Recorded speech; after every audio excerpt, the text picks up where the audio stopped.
The intercontinental ballistic missile, what does Russia's use of this weapon tell us, and what do we know about this missile? Keep it simple. 37 is the goal. Let me give you a small example. You have a water business. You know, they sell carboys? Yes, I do. Would you consider attempting to transport it inside a luxurious Ferrari vehicle? Do you want to put in a water carboy and take it away? Of course. Of course, no. You wouldn't. And that's what this is all about. A missile that you would normally fire with a much smaller range, you can't go intercontinental with a more expensive system and hit the target. This one here, placed not to describe something.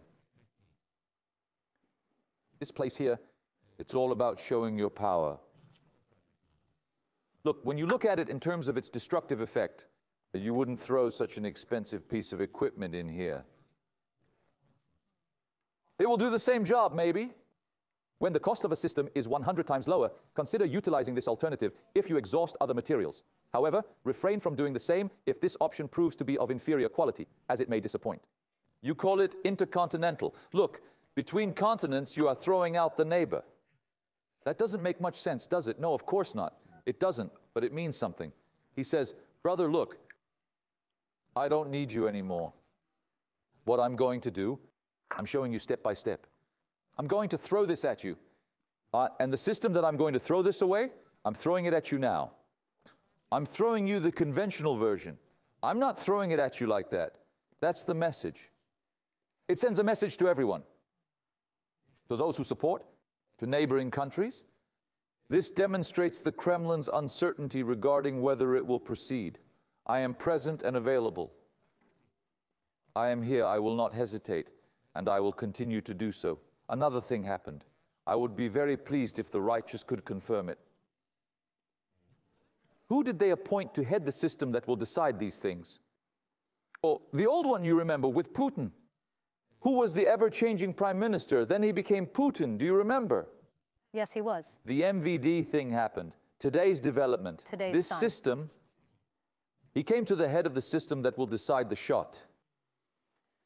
There were recent statements he made, and I will remind you of them in front of me. The commanders you sometimes appoint, the leaders you appoint. It also gives a signal to the other side about what you can and cannot do. Oh, for example, everybody thinks it's a sign that he's using this system.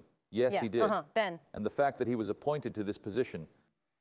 I've also heard a lot of talk about him being put in charge of the strategic nuclear weapons team, who instructed him to utilize it without any hesitation, as you are aware of. Yes, he was the one. And he was the one who gave a tougher speech than Putin, and he put him in charge. So, a man who will not hesitate to put his finger there when the time comes to make a decision. He's in charge. I think he is the scary one.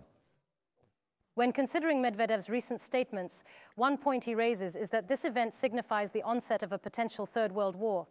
Furthermore, he emphasizes the aforementioned issue by highlighting that NATO is now actively involved, a sentiment repeatedly expressed by Russian President Vladimir Putin in the past.